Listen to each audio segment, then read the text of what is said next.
Hello and welcome to the Capitol Report on Entity Television. I'm Steve Lance.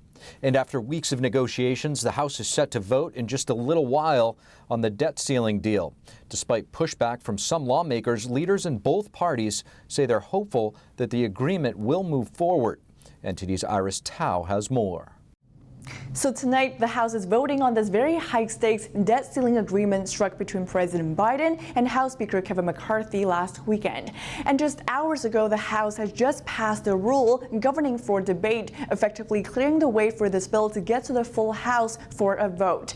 But we're also seeing that both ends of the political spectrum do have members who are opposing this bill, with some progressives saying that this bill satisfies too many of Republicans' demands, especially when it comes to spending cuts on some non-defense programs, while some Republicans, on the other hand, are saying that this bill does not go as far as they wanted, especially when it comes to spending cuts as well as limiting the size of the government. And let's hear what some opponents of this bill had to say earlier on the floor today.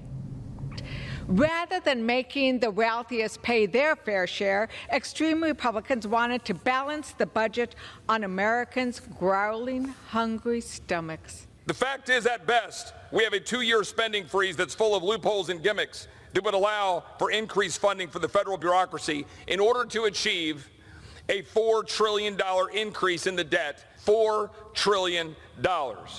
So this bill, which is dubbed the Fiscal Responsibility Act of 2023, would raise the nation's debt ceiling through the next 2 years. It would also cap spending on some non-defense programs, strengthen work requirements for some social benefits programs, as well as claw back unspent COVID money. But despite some challenges it's facing, leadership from both parties in the House are urging their members to vote yes, saying it's what's needed to avoid a default. And the interesting dynamics here is that both parties, or at least their leadership, are claiming victories in their own regard. Watch. This is the largest cut in American history. This goes to the debt ceiling to January 1st. It also brings you work requirements on welfare.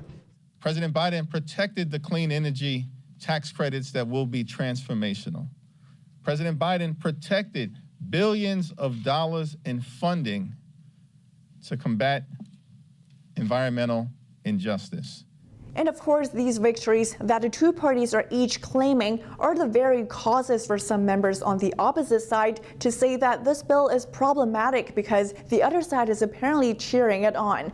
But coming back to the vote itself, House Speaker Kevin McCarthy did say that he's confident he will get the majority of the majority to support this bill. And this morning, Minority Leader Hakeem Jeffries said that Democrats will also provide the votes needed if not enough Republicans come on board to move this bill forward.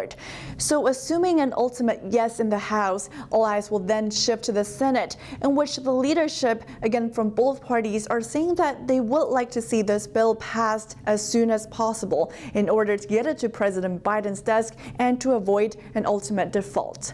Reporting from Washington, D.C., Iris Tao, NTD News. Joining us next to share his perspective on raising the nation's debt limit, we have Republican Congressman Tim Burchett of Tennessee. Congressman Tim Burchett, thank you so much for joining us. Thank you for having me. Of course, Congressman, where do things stand right now with regard to the debt ceiling bill? Where do you stand, and will you be voting for it? And what is the consensus on the Hill? The consensus on the Hill is that it's going to pass. We'll vote on it tonight, I believe, around 8 o'clock. We put in what's called a 72-hour rule, which I think is a very good idea. You remember in the past, Speaker Pelosi stated, we got to pass it so we know what's in it, kind of thing. And Republicans aren't going to play that game. That's stupid. The American public hates that stuff, and they should, frankly. At this point, I plan on voting no on the bill. I was one of 4 Republicans who voted no in the original conception of the bill, I guess. Myself, Buck, Congressman Buck, Congressman Biggs, and Matt Gaetz out of Florida, and myself. Well, it seems there's been quite a snowball effect, a lot more joining, I think, your opinion. How to weigh the consequences of passing this bill versus the consequences of not having it passed and the potential default on the country? I think that we've kind of gone through that. Janet Yellen She hasn't shown us the receipts and told us when the, she hasn't been able to produce anything to verify when the country would be in default. And now we're told that due to the influx of money, the quarterly tax returns and things like that, that we'd be able to pay everything with just, and what would end up happening was it'd just be interest would pay for things.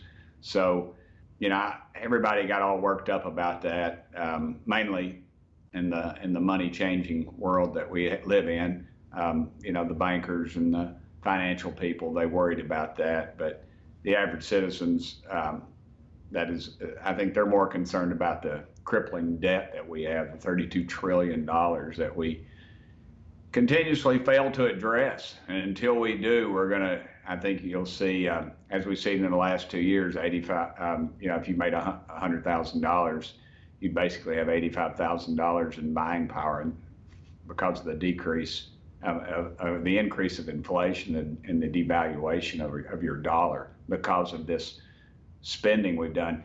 To put it in perspective, if we just go back to pre-COVID spending, we would have a surplus right now, and we would be paying down on our debt. I can't think of anything that we've added since COVID's come along that we've needed.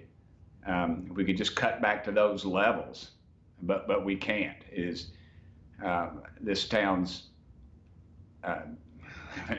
they're insatiable. Their lust for more money, and it will never. And we've got to, as Republicans, I hope at some point, being in the majority, that we can start cutting that deficit and cutting the growth of government. Congressman Tim Burchett, thank you so much for joining us. Thank you for having me, brother. And senators today discussing export controls to China. Some say U.S. exports could end up being used against us. NTD's Arian Pazdar brings you the highlights from today's hearing. We all agree China is a real and growing threat. Our committee must play a leadership role in countering that threat. Democratic Senator Sherrod Brown on Wednesday set the tone for how the Banking Committee wants to approach China. Officials from the Treasury and the Commerce Departments testified at Wednesday's hearing. One big topic was export control. We are restricting exports of leading-edge semiconductors and also of semiconductor manufacturing equipment and related activities by U.S. persons. She says that's because semiconductors can be used to make weapons. The list of Chinese entities subject to the limitations is growing. A statement from one of the witnesses reads, currently there are nearly 700 Chinese parties on the entity list, of which over 200 have been added since the beginning of this administration. During the hearing, Republican Senator Bill Hagerty broke down the ones added during the Biden administration, saying they added around 150 in 2020, 85 in 2021, and 68 in 2022. Why has there been a decrease year over year? That's my question. Can I get back to you on that? I want to make sure that we're operating with the same data, please. The data shows that there has been a decrease. And I want to understand the trend and what's underlying the trend.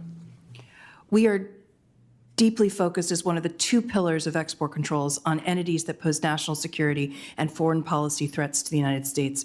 Senators also looked at the threat China poses by enabling illegal fentanyl trade. Fentanyl is a leading cause of death for young Americans. The leading cause of death.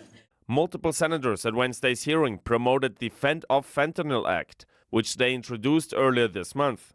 The act would declare fentanyl trafficking a national emergency, require the president to sanction organizations and cartels engaged in fentanyl trafficking, make it more likely that foreign actors who defy U.S. law are caught and prosecuted, and more. The bill has the support of 22 Republicans and 22 Democrats.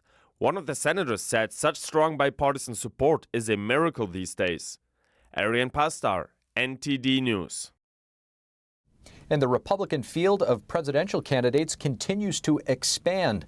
Former Vice President Mike Pence is set to launch his 2024 presidential bid soon, and former New Jersey Governor Chris Christie plans to run for president again himself.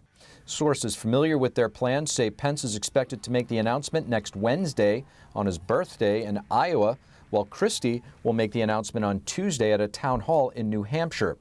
Christie first tried to get the Republican nomination in 2016 unsuccessfully. He has also been an outspoken critic of former President Trump in recent months. Thank you for watching the Capitol Report. If you want to see our full broadcast, check us out at epochtv.com.